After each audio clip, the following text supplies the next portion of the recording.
Hello friend, welcome to Marine Engineering Hub. This is your narrator Ravi Gupta.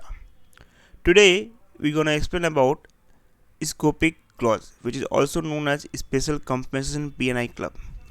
Before starting the Scopic Clause, we will see about the summary of the Article 13 and Article 14, and we will talk about that what remaining in the Article 13 and 14 which led to the development of Scopic Clause. What are the drawback of Article 14 or the drawback of Article 13, which we will see, and after that we will see how the Scopic Clause came, what were the advantages of Scopic Clause, and when the Scopic Clause will be invoked. Okay, so please remain tuned till last. I guarantee that after watching the video you will have a clear concept about the Scopic Clause. If you like your video, please do like and subscribe, and please encourage us so that we continue to make such video. If you want to know about the Article 13 and Article 14, please find in the description box. So let's start the today video of the Scopic Clause. So Scopic Clause is also known as Special Compensation P&I Club Clause. So what was the Scopic Clause? Before knowing that, let's see what are the summary of the Article 13 and Article 14 or drawback. So Article 13 was based on the no cure no pay. It means that if the ship is in danger and if you have carried out the salvage operation successfully, in that case only you is gonna get paid. You will only get paid if the salvage operation is successful. If the salvage operation is not successful and the property is lost, in that case no payment will be made. Okay, so because of that, the salver, the person who are salvaging the ship, are not interested, and normally they do not take any operation which involve high risks. To encourage the salver to take high risk operation, Article 14 came. Article 14 is a special compensation. It talks about, which is paid by the P&I Club. It talks about that if the salver is able to prevent the damage to the environment, in that case they will be eligible for a special compensation even if the award is not given by the Article 13. So in that case, now what happened, the salver started to take some chances in saving the ship, but the high risk job were still not done by the salver. So when the salver was asked that why you are not doing the high risk job salvage operation, so the salver told two concerns about the Article 14. The first is that Article 14 provides special compensation only when if the salver is preventing the threat to the environment, and then the threat to the environment is only applicable in the inland and the coastal water.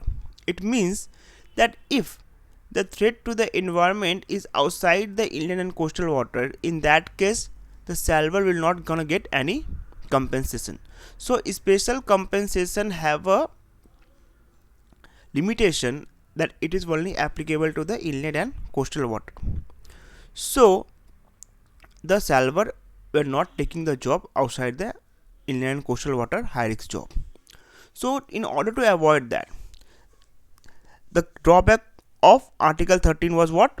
It was based on no cure no pay, and Article 14 was that salver have to prove that they have minimized the damage to the environment, and second, the thing was done in inland and coastal water. Both thing is need to be proved by salver, then only they're gonna earn the compensation. So now Article 14 special compensation is paid by the P&I Club, which is on the behalf of the ship owner. So the ship owner have also some concern about the Article 14. So you can see the Article 14 brought some concern for the salver, some concern for the ship owner. So when it brought the some concern for ship owner, what was the concern? The concern was that salver could claim more expense under the special compensation by prolonging the operations. Means what operation they will prolong? Now suppose you can see this ship. Suppose this ship is salvaged inside the inland and the coastal water, and this is a salvage ship. Now the salvor is causing unnecessary delay, as you know that they are carrying out the salvage operation in the inland and coastal water, and as long as they delay, they will get the money from the P&I club. So that was the concern of the ship owner, that they will cause unnecessary delay because there is no time limit, no supervision. For that drawback, Scopic clause came. So it say that the salvor have two choice. What choice? The first thing is that this salvor, when they are going to do the salvage operation, they can invoke Scopic or Article 14. It means both clause will not be applicable at once, either or this or either that, because Scopic is also paid by the P&I club. As the full form you can see, Special Compensation P&I Club clause. So the both compensation of Scopic and Article 14 is paid by the P&I club. So the Scopic substitute the Article 14, means once the salvor invoke Scopic, Article 14 will be applicable. So the salvor will invoke either Article 14 or Scopic depending upon the scenario. What scenario? Scopic have a certain advantage. What advantage Scopic have? Scopic have advantage that, as in the Article 14 we have seen that it is only applicable to the inland and coastal water, and the salvor need to prove that it is a threat to the environment. But in Scopic clause, you don't need to prove that it is a threat to the environment. Okay, you don't need to prove that it is a threat to the environment, and it is not applicable only to the coastal and inland water. It is applicable to all geographical location.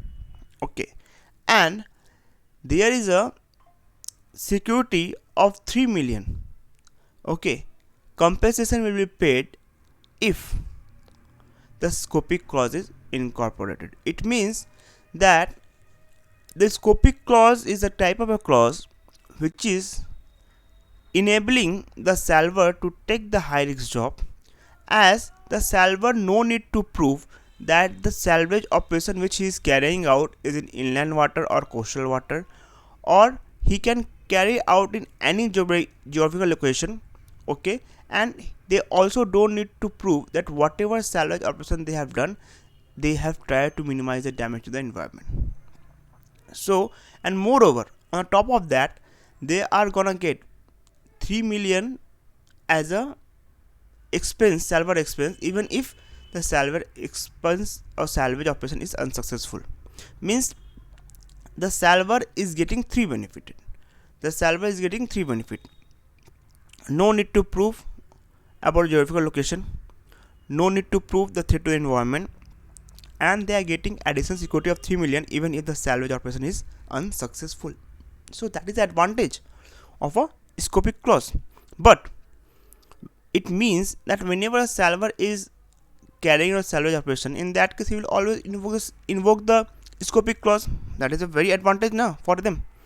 But that is not the case. What is that not the case? The question comes to your mind: will the salvor will invoke Scopic clause every time at the beginning of salvage operation? One might think that it is good, but the para 7 of the clause prevent them from doing it. What is the para 7? It means, what I mean to ask is that this salvor, the salvor who is carrying out the salvage operation, are they gonna invoke every time the Scopic clause? No, they are not gonna invoke that every time the Scopic clause, because if they invoke the Scopic clause and if the salvage is successful, please try to understand, please listen carefully. If the salvage operation is successful, means suppose this ship is in danger and now the salvor is carrying out the salvage operation and this ship is safe now. Now this salvor is eligible for reward. it say that if at the beginning of the salvage operation, if you incorporate the Scopic thinking that the ship will not get saved, and if it gets saved, then you are eligible for reward. And if the reward is more than the Scopic money, in that case there will be a discount of 25% because you have incorporated the Scopic at the beginning. Please listen again one more time. What it say? If the Scopic clause is invoked under the clause 2, Article 13 or settlement is greater than the Scopic remuneration, then the Article 13 award shall be discounted by the 25% of the difference between the Article 13 and the amount of Scopic remuneration. It means to say that if the salver thing, the salvage operation which he is doing is not gonna get successful, in that case they will invoke the Scopic. And if by chance the salvage operation is successful and the salvage money is more than the Scopic, they will be eligible for the reward. That reward will be discounted by the 25%. It means that the salver is not gonna invoke the Scopic clause every now and then. They will invoke only Scopic clause when they think that there is very less chance, there is very grim chance of a successful salvage operation. If the salvage operation is gonna be successful, in that case they will not invoke the Scopic because they don't want their reward to get discounted by 25%. For that reason they will not gonna invoke Scopic. Okay, so I hope in today's video you have learned that when the salvage clause will be invoked, what is the advantage of having Scopic clause, why the Scopic clause came into the picture, what were the concern for the ship owner, what were the concern for the salver in Article 14, why Article 14 came, and what were the drawback of the Article 13.